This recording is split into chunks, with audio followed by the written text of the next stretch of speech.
Hello everyone, I am your educator Anjali and I am going to take UPSC Pledge series on environment on Arpita Sharma classes. This is the third class in the series. We are going to cover some important topics in the total of 4 classes. You can subscribe to Arpita Sharma classes and never miss an update from us. Please do press the bell icon. You can download the PDF of this lecture from our Telegram channel Simplifying UPSC with Ease. The link of the same is given in the description box below. The topics for today are ecosystem, biodiversity hotspots in India, loss of biodiversity and Wildlife Protection Act of 1972. First, let us look at ecosystem. What is an ecosystem? Give me a second. Okay, what is an ecosystem? Okay, you know that ecosystem is a structural and functional unit of a community, that is where the living organisms survive and how they interact with the environment is known as the ecosystem. So the definition is given here: the structural and functional system of communities of living organisms and their environment is called as the ecological system, or in short it is known as the ecosystem. Here the first line says, no organism or a species live alone. This is true. All of us also don't live alone. Okay, and there are these are associates influencing each other and organizing themselves into communities. The organisms of any community, besides interacting among themselves, always have functional relationship with the external environment or external world or the external environment. This is also true. Like example, how human beings live on earth. We can't live alone. We depend on food, we depend on the animal products, etc. Like this, everything is interdependent. The biotic components are dependent on the abiotic components also. So this interaction between the animals, or the human beings and the animals, or animals and the other animals, animals and environment, human and environment, all these classifications or all these types will come under ecosystem. So, the concept of ecosystem was first proposed by A.G. Tansley in 1935. The fundamental principle of ecosystem is that any place where organisms live. Okay, ecosystem is any place where organisms are living and there is a continuous reaction between the plants and animals and their environment to produce and exchange the materials. This is also true, like I told. Humans are dependent on animals. Humans are also dependent on the nature for fruits, vegetables, etc. And also for oxygen also. People are dependent on the environment. Ecosystem can be defined as the biotic, that is the living community, and its physical, non-living environment in which the matter cycles and energy flows is known as the ecosystem. The definition is straightforward. It is just the interaction between the biotic and the abiotic components and also among the biotic components themselves. And ecosystem is the smallest unit of biosphere. There is always a confusion regarding the terms of ecosystem, biome, biosphere. So let us see how what is the difference between these terms through a diagram. Okay, now what is biosphere? Biosphere is that part of land, or that part of space on space that part of space on earth, you can say, or that region of the earth where there is interaction between the water, land and the atmosphere, and that part where the living things can survive, that is known as the biosphere. Biosphere is a very broad term. Ecosystem is one of the subunit of biosphere. Okay, here this is the biosphere, this is the whole biosphere. Okay, here there is water, there is land and there is atmosphere. There is interaction between all the three, and a part of that is biome. Okay, a part of that is biome. I am going from decreasing order, okay, from big to small. So it is biosphere, biome, and then the ecosystem, then comes the community, population and individual. Okay, now you consider, I'll give you an example. Individual, a human being. A human being is an individual here, and a group of human beings is a population. Human beings and other, like a dog and a cat in their environment, along with 2 or 3 plants that you can consider, that will form a community. And these community, okay, communities together, 1 or 2 communities together, when they mingle, it will form an ecosystem. When more ecosystems, 1 or 2 ecosystems will join together, it will form a biome. When more biomes join together, it will form a biosphere. So when it is given, if at all it is given in the exam to arrange them in the decreasing order, okay, this is the decreasing order, or this is the increasing order. This is the smallest unit. Individual is the smallest unit and biosphere is the largest unit. What are the types of ecosystems that is present? Okay, the ecosystem is generally divided into a natural ecosystem and an artificial ecosystem. If there is an artificial ecosystem, who will possibly create an artificial ecosystem? It is usually the man who creates it. Okay, nature, based on the nature, that is interference of the man. Usually an artificial ecosystem is created by man itself. What is a natural ecosystem? Natural ecosystem is something that has existed naturally or that occurs naturally. This system functions itself under natural conditions without any interference of humans. That is a forest. You need not, a human need not go there and plant trees for a forest to grow. Okay, forestation is different. Okay, but the natural forest that I am telling you, a person cannot, person need not go there and plant it, and he cannot, he need not bring animals and introduce them into that atmosphere. Naturally it is present. That is known as the natural ecosystem. On the basis of a particular type of habitat, the physical environment in which the organism will live is known as the natural ecosystem. The natural ecosystem can be further divided into terrestrial ecosystem and aquatic ecosystem. What do you mean by terrestrial? Terrestrial literally means on land. Aquatic ecosystem is in water. Okay, terrestrial ecosystem is often defined by the vegetation type that dominates the community. Terrestrial ecosystem has a rapid change of oxygen, water, carbon dioxide. It includes grassland ecosystem, forest ecosystem, desert ecosystem, cropland ecosystem. This cropland ecosystem is a man-made ecosystem. Okay, naturally, man-made ecosystem can also be a terrestrial ecosystem or aquatic ecosystem. Okay, a terrestrial ecosystem is often defined by the vegetation type. That is, what type of vegetation is present. If there is more sand, you can say it is a desert ecosystem. Lot of trees where the sunlight cannot penetrate inside, that is known as the evergreen forest. That is forest ecosystem. Now I've told you desert ecosystem. Where there are grasses, okay, grasslands, that is known as the grassland ecosystem. Where the crops is grown, that is known as crop ecosystem, cropland ecosystem. What is an aquatic ecosystem? Aquatic ecosystem also can be further divided into freshwater, marine water, and it can also be brackish water. Brackish water is some water that has salinity between the fresh water and the marine water. Okay, like it does not have very few salts like the fresh water, or it does not have more salts like the marine water. In between, the salt percentage is in between the two. That is known as the brackish water. Freshwater ecosystems means, example, you can give it as a pond ecosystem, and marine ecosystem, deep seas, estuaries, sea shores, etc. All these are marine ecosystems. Aquatic ecosystem, this is just a broad classification of the two. The freshwater ecosystem is a pond ecosystem. Marine ecosystem is deep seas, estuaries and seashores. Now let's see what is an aquatic ecosystem. Aquatic ecosystem can further be divided into running water, that is lotic ecosystem, and there is stationary water or the stagnant water, which is lentic ecosystem. Okay, lotic water means which is running water, lentic water which is stationary water. What are the examples of the running water? It is the streams, the rivers, etc. are the running waters. What are stationary waters? Like the lakes, ponds, swamps, etc. are all stationary waters. Okay, first we saw there is difference between the ecosystems, terrestrial and aquatic ecosystems. In terrestrial ecosystems, there is two types of let's see that once again. In the terrestrial ecosystems, it is the grasslands, forest ecosystem, desert ecosystem, etc. While it is the aquatic ecosystem, there is again two types, the freshwater ecosystem and the marine water ecosystem. In aquatic ecosystem, you can divide it as other way also, where the water is running or the water is stagnant. The running water is known as lotic, the stagnant water is known as lentic. Artificial or man-engineered ecosystem. This is nothing but a man-made ecosystem.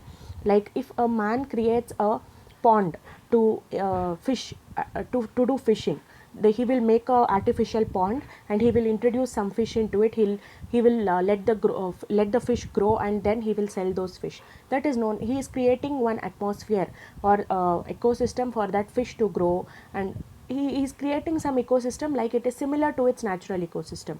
Okay, that is known as an artificial ecosystem. Any ecosystem that is made by man is known as an artificial ecosystem. Is made by man himself, either fully it is made by man or it is partially made by man. For example, a man tries to control the biotic community and the physiochemical environment.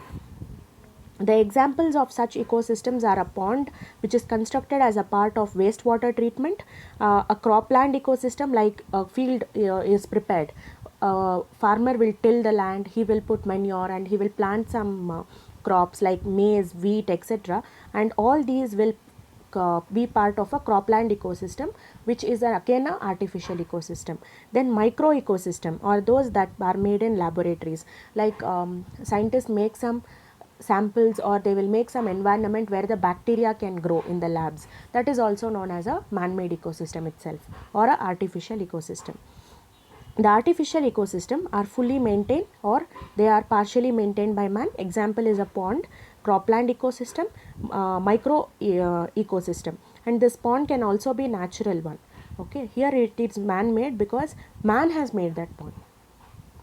Next, what is the structure of an ecosystem? Structure of an ecosystem, when you see an ecosystem, that is, see, there is a pond, there is a house, there is a human being, and there is a dog here. All this, when you see that there are abiotic components and there are biotic components, though it is a combination of both. See, ecosystem is a combination of biotic components and abiotic components. In abiotic components, they are climatic factors. What are all the climatic factors? The rain, temperature, sunlight, etc. are all climatic factors. What are edaphic factors? Edaphic, I'll try to spell it out because I feel it is not clear over here. It is EDAPHIZ. Edaphic factors is something that is dependent on the soil pH, the soil texture, or the soil type. Something that is related to soil is all edaphic factors. And then biotic components, as I have already discussed this in very much detail in the first lecture of the same UPSC pledge series. So biotic components are producers, consumers, and decomposers. Producers are known as autotrophs because they create or they produce their own food and energy. Consumers are known as heterotrophs because they depend on the producers for their food and energy. Decomposers are known as saprotrophs because it is saprotrophs, saprotrophs, TROPHS, okay, and because they feed on the dead and decaying matter. What are abiotic components? You know what are abiotic components? Something that doesn't have life, like soil, water, air, wind, etc. All these, humidity, pressure, temperature, as I have mentioned here, all these will form the abiotic factors. What are biotic components? They will include the living components in the ecosystem, that is the animals, the plants, the animals, the plants, the human beings, the bigger carnivorous animals, the aquatic animals, all these will form the biotic components. Producers, as I told you, they are autotrophs. They are primary producers because they do not eat others, they prepare their own foods. And what are in autotrophs? There are two types. There is phototrophs and chemotrophs. Phototrophs are those, photo means light. Okay, phototrophs are those plants that use the sunlight to prepare their own food, and they are, example is the green plants. Okay, they are known as phototrophs. What are chemotrophs? They obtain their energy from chemicals like the chemosynthesis, like the cyanobacteria. They prepare their own food using chemicals. They usually they might not need sunlight at all, and these are known as chemotrophs. But these are also producers. They don't depend on something else to prepare their own food. Next, what is heterotrophs? Heterotrophs are consumers. They can be primary, secondary, or tertiary consumers, as we have discussed in lecture 1. There are micro consumers, that is saprotrophs or osmotrophs. Okay, what are micro consumers is they will feed on the dead and decaying matter that is generated from the plants and animals. As we know, plants and animals. In plants, what is the waste materials that is formed, the dried leaves or the twigs that will fall off from the tree or the plant, etc. And from the animals, it is either the dead body of the animal or the excreta of the animals, that is known as the organic matter that is generated by the animals. And some animals or some organisms that will feed on these dead and decaying matter are known as microorganisms or micro-consumers. They are also known as saprotrophs or also known as osmotrophs. What are decomposers? In these decomposers also, or the micro-consumers also, there is two types. One is decomposers and other is detritus feeders. What are decomposers is, they are microorganisms, okay? Especially these decomposers are microorganisms, and they will decompose the dead or organic material. They will decompose the dead organic material, such as examples for decomposers is bacteria and fungus. Detritus feeders is the smaller animals, very small animals, that will feed on the decomposed organic matter. They contribute to the breaking down of detritus remains of the dead organisms, example the earthworms, the mites, etc. Now you can see how you can understand this detritus feeders is that you see the manure that is there. Usually in that manure or the dung that is there, dried leaves are mixed and earthworms are introduced into that. So these will decompose the leaves and the dead matter, and these earthworms will convert all these dung and the dried leaves into manure that can be used into the farms. So example of that is earthworm only, detritus feeders. Decomposers is bacteria and fungi. The second type of consumers is macro consumers, or they are also known as phagotrophs. They are consumers which feed on other living organisms for their source of food, like primary consumers, secondary consumers, and tertiary consumers. Omnivores, animals that are both vegetarians and non-vegetarians is known as omnivores. This has been discussed in detail in the previous lecture. Now the second topic is the biodiversity hotspots in India. This should not be confused with the biosphere reserves. Biodiversity hotspots are different from biosphere reserves. Biodiversity hotspots, there are 4 biodiversity hotspots in India. One is the Himalayas, Western Ghats, Indo-Burma region, the Sunda land, which includes the Nicobar group of islands. These hotspots have numerous endemic species. Why are they known as hotspots? Because these biodiversity regions, they become very important part of ecosystem. They play very important role. They will be providing some very important or very much key resources that are required for the ecosystem. So protection of these land will become very important, and in these areas there will be high endemism of animals. That is, there will be few organisms I mean to say the animals, they will be surviving only in these kind of environment.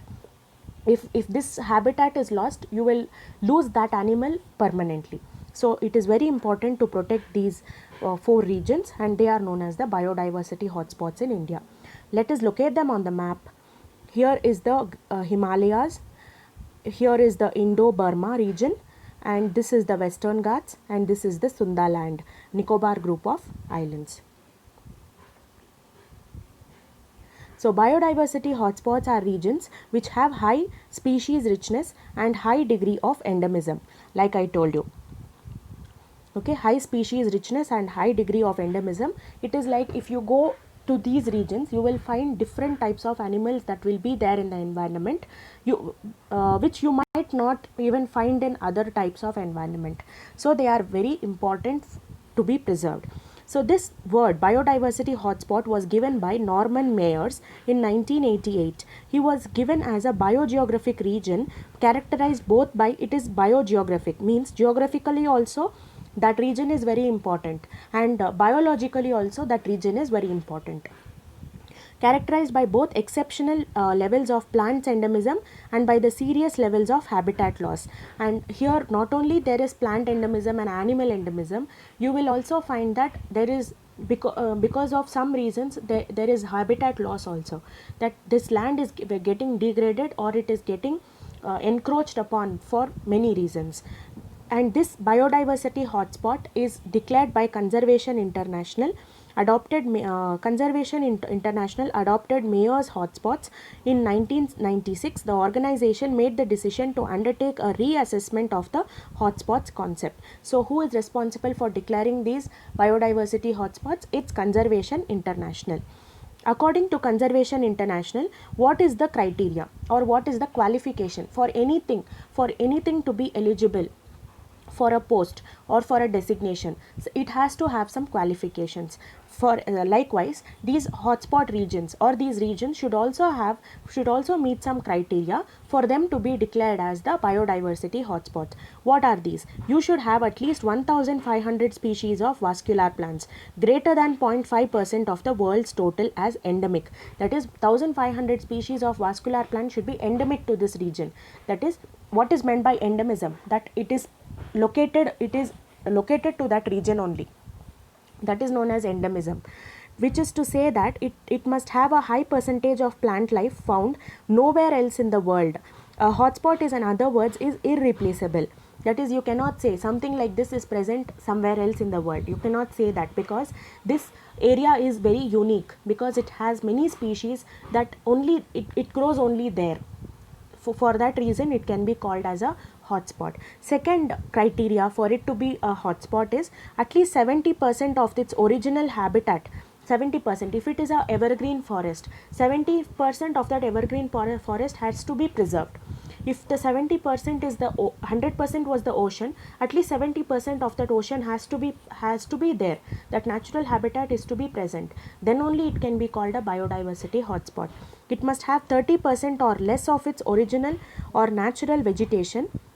In other words, it must be threatened. That is, there has to be threatened. Okay, the figure was reverse. 30% should have been preserved and at least 70% of the habitat should have been lost. So when you have lost 70% of the habitat, it becomes very crucial to save that remaining 30% or to expand that 30%, so that natural habitat is not lost for the species that have adapted to this region. So it must be threatened. What do you mean by threatened species? Okay, it is in danger. That species is in danger. Similar way, this ecosystem is in danger. That only that kind of a land can be declared as a biodiversity hotspot. There are 35 biodiversity hotspots which will cover 2.3% of the world's land area. Yet more than 50% of the world's plant species and 42% of all the terrestrial vertebrate species are endemic to these areas. You can see the number, it is greater. 42% is not a small number. 42% of animals are there which are endemic to this region, and 50% of the plant species are there which are endemic to this region. And why does it become important? Because these plants and animals might be some keystone species also. They might be very important to maintain the balance in that ecosystem. So this will become important to save that ecosystem. In 2011, the forest of East Australia region was identified as the 35th biodiversity hotspot. This is the recent one that is added to the biodiversity hotspot, so this becomes important. Forest of East Australia. In India, there are 4, as I told you. The Himalaya, which includes the entire Himalayan region falling in Pakistan, Tibet, Nepal, Bhutan, China and Myanmar. So this stretch, you have to know where does the Himalaya lie, which all countries that it is lying in or it passes through, and which are all the Indian states also where the Himalayas is lying. So it becomes important as a mapping question. Indo-Burma region. Burma is the older name for Myanmar, and includes the entire northeastern India except Assam. This is important. Except Assam and Andaman group of islands, and Myanmar, Thailand, Vietnam, Laos, Cambodia and southern China. Except these regions, it will include the entire southeastern region. Western Ghats and Sri Lanka. Western Ghats, it is very rich in its endemism or in its ecosystem. So Western Ghats is definitely a very important biodiversity hotspot. It will include the entire Western Ghats and also Sri Lanka. Sundaland, I told you it is near, it is the Nicobar group of islands. This will include the Nicobar group of islands, which is Indonesia, Malaysia, Singapore, Brunei and Philippines. There is the third topic here, loss of biodiversity.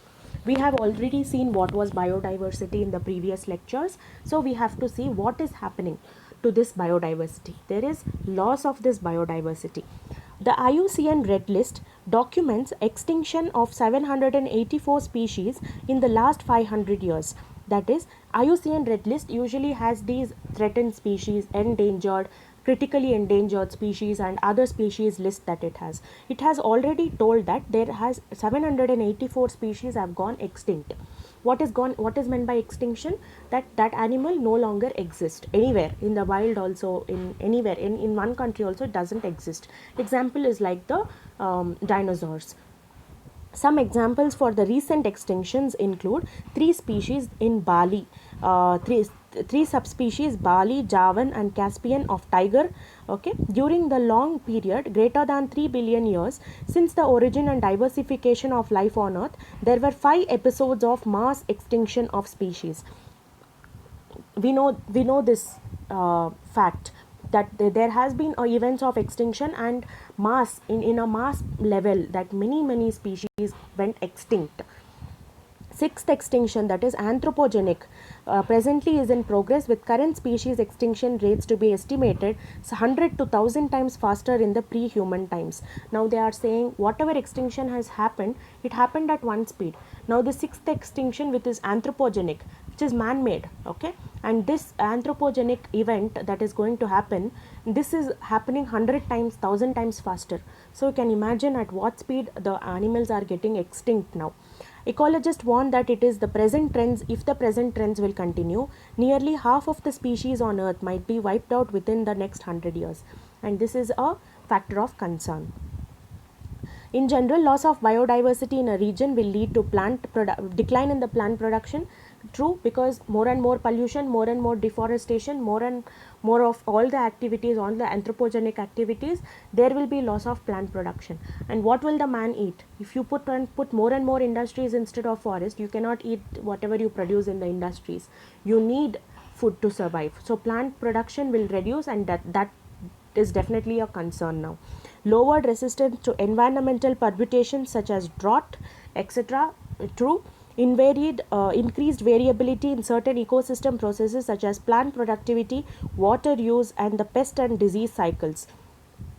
Now, cause for the loss of biodiversity, there are 4 causes. One is the habitat loss, one is overexploitation, alien species, secondary extinction. Habitat loss, simply put, it can be told that you are destroying the forest to either do agriculture, or you want to put up industries, or to construct houses. You are destroying some habitat. That is known as habitat loss. When you do habitat loss, what will happen? If this is a forest and here there is a monkey that lives only on these trees, and you have destroyed these trees, what will happen? This monkey has lost its house.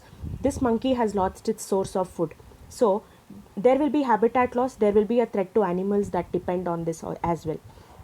And when there is over exploitation, man is using all the resources that is present on the earth. What about other animals that are present on earth? What will they eat? What will they drink? And this is a matter of concern now. Then there are alien species. Because of the new technologies in genetic engineering, like the BT cotton or the new herbicide resistant cotton, that is the HT cotton, because when you introduce them on the land, there might be some negative effects of them as well, as they might give rise to the alien species that might start growing. The weeds might start growing in a very faster speed than the crops itself. So this is a matter of concern. And there are alien species, not only when you introduce these, there are other alien species also which might become herbicide resistant because of the fertilizers or the pesticides that we are using. They might become resistant, and they might become bigger threat to the atmosphere. Habitat loss and fragmentation, as I told you. Natural forests are cleared for industry and for agriculture, dams, habitation, recreational activities, etc. Because of this, the home for many animals is lost, and the home for many of our resources itself is lost. The most dramatic examples of habitat loss comes from the tropical rainforest, because you can see the rainforest example, the Amazon rainforest. It was also reported that a large percentage of Amazon rainforest, when you saw the satellite mapping, a larger part of it was reduced. Amazon rainforest, it is huge because it is known as the lungs of the planet, because it is a very huge area, probably harboring millions of species, and it is being cut and cleared for cultivating soya beans, and for the conversion to grasslands for raising the beef and cattle. So this is not good, because the larger part of our atmosphere is balanced because of this Amazon rainforest.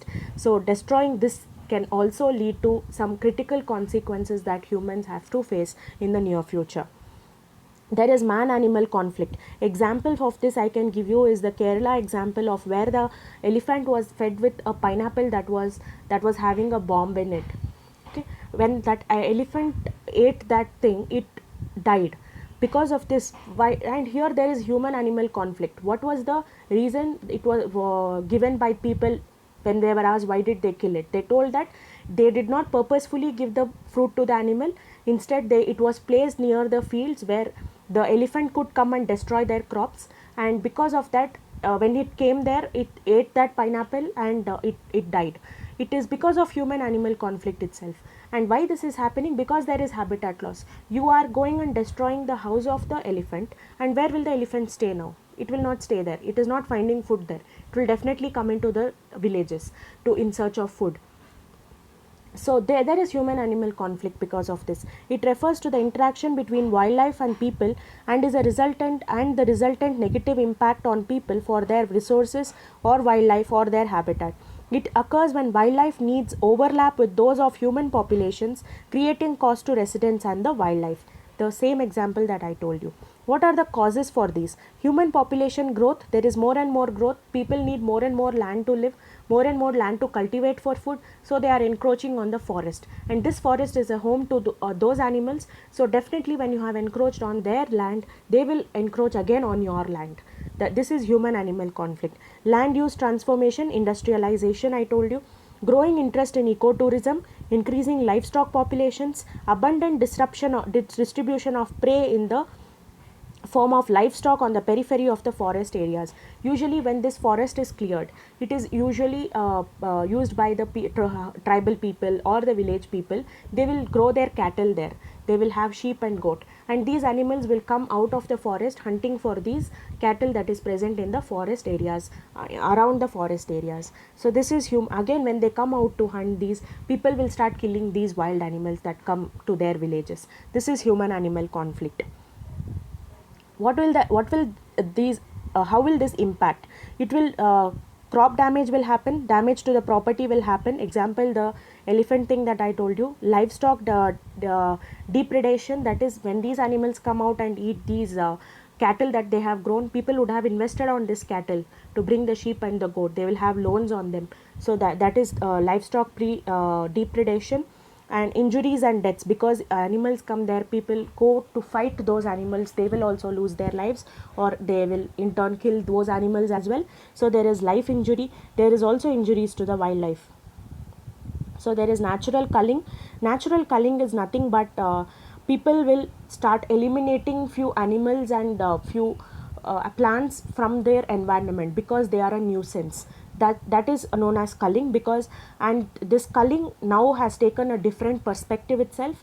People are killing animals for poaching, or for their horn, or for etc., for their skin or anything, and they are just telling that it was a nuisance. They are just giving those reasons, and that is very much wrong. Culling means selection. Like I told you, you are weeding out something, you are taking out something because it is undesirable to that environment. But culling is taking a different turn nowadays for some economic activities or from illegal activities. Why did controlled culling become necessary? Because there is human animal conflict. And now you can see there is a monkey, rhesus monkey, which is a nuisance in the environment where it is, and government has made it legal you can kill that monkey because it is a nuisance, it is creating nuisance. So the people, it is usually this animal human conflict that leads to this culling of animals. There is loss of forest land, there is threat to life and livelihood, and there is crop riding. The same points as we have discussed before. Because of these only, people will start killing these animals. There is over exploitation, and people needs had turned into greed, and they are over exploiting. People are hunting for whales for their oil, fish for food, trees for wood, plants for medicines, etc., are being removed by people at a very faster rate. You are removing them at such a faster rate that you are not even giving them time to grow again. So this has the time period between they grow and you take the advantage of it has to be maintained. If it is not maintained, then it is known as over exploitation. Excessive cutting of trees, overgrazing, collection of firewood, you are killing animals for their skin, all this will come under over exploitation. And poaching, for their skin, and bigger animals are hunted for these purposes. There is global warming, and natural calamities are other reasons for the loss of biodiversity. Then there is alien species, invasive alien species, like the carrot grass, agrimone, parthenium, which is, and water hyacinth and lantana camera. All these are weeds, and these are poisonous plants that are growing in the environment, and these species can be removed, and these species can be destroyed. There are other species, alien species, animal species are also there. Species extinction, because of some factors there is extinction of species also. There is glaciation that happened in the past, and that led to the destroying of whole of dinosaur lives, or the dinosaurs that were present. That was the reason that is put forth in many of the theories. So these all can lead to the extinction, species extinction as a whole.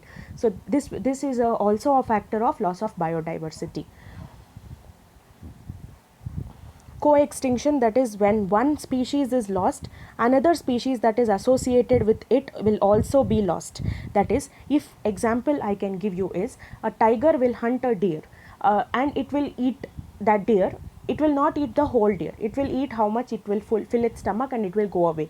After it is gone away, other animals like fox or any other animal, they will come and eat that leftover of the deer that is there.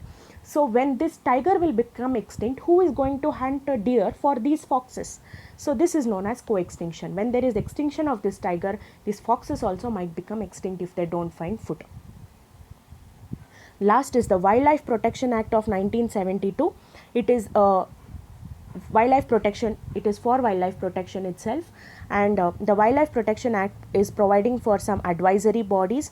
It is a statutory body, this Wildlife Protection Act, and there is establishment of sanctuaries and national parks under this act, and it is also providing for hunting wildlife and birds, and it will tell you what you can hunt and what you cannot hunt, is told in the Wildlife Protection Act of 1972, and it is also providing for provisions of what is the punishment or penalty when people will hunt or kill these animals or plants. And there is schedules in this Wildlife Protection Act which becomes very important. Schedule 1 to Schedule 5. Schedule 1, Schedule 5, Schedule 6 also. Schedule 6 is having exotic species of plants. That is, at any time or for any purpose you should not grow these plants. That is known as exotic species of plants. That is Schedule 6. Schedule 5 is vermin species, that is may be hunted without restrictions. Example is the rhesus macaque monkey. And then Schedule 1, 2, 3 and 4 are for the protection of animals. Schedule 1, it is a high level of protection is there for Schedule 1 animals. Schedule 2, Schedule 3 and Schedule 4 are also that is going to protect animals itself. Schedule 5 is for the vermin animals, that is you can hunt them or you can just remove them, there will be no penalty on you. And then Schedule 6 are the exotic plant species which you cannot grow for any reason in any environment. And wildlife warden and their staff administrator and the staff will administer this Wildlife Protection Act. The amendment to the Act in 1982 introduced a provision permitting the capture and transportation of wild animals for scientific management of animal population. Now you can ask me, why are animals you are going to conduct some vaccine tests on these animals. You're going to send an animal to space, and that is all risky things. And why does Wildlife Protection Act does not apply to all this? Because 1982 there was an amendment to this, and it has allowed for the scientific management of animal population. You can do that. So these are all the 4 topics for today. I think it was helpful for all of you. Please find the PDF from our Telegram channel, Simplifying UPSC with Ease. I'll meet you in the next class again. Thank you.